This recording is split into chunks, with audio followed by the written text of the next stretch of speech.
আমাকে বলতে গেল আজ দেখুন আমি এঁচোড়ের তরকারি রান্না করছি, ঠিক যাকে বলে গাছ পাটা, মাংসর মতো খেতে।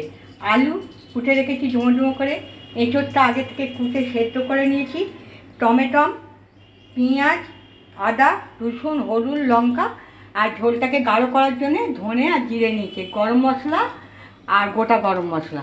দেখ কড়াই আগে থেকে আমি তেল দিয়ে রেখেছি। এই দেখুন আলুগুলো ভেজে নিচ্ছি।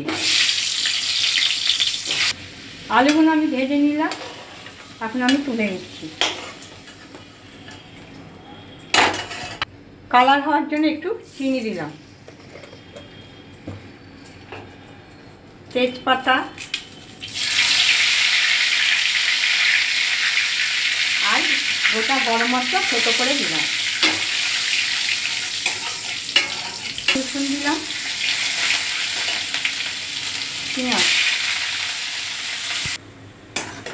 পেঁয়াজটা আমার ভাজা হয়ে গেছে, পেঁয়াজ রসুনটা। এবার আমি টমেটো দিলাম, লঙ্কা, হলুদ, আদা, আর ঝোলটাকে একটু গাঢ় করার জন্য আমি ধনে আর দিয়ে অল্প মতো দিয়ে এবার আমি করছি। মশলাটা আমার কষা হয়ে গেছে, দেখুন। এবার সেদ্ধ করা এঁচোড়টা আমি দিয়ে দিচ্ছি।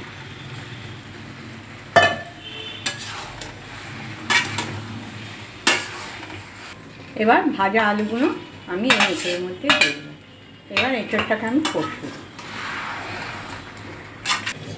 তরকারিটা আমার কষা হয়ে গেছে, দেখুন। এখন আমি একটু অল্প জল দিচ্ছি। তরকারিটা আমার হয়ে গেছে, এবার আমি নামিয়ে ফেলবো।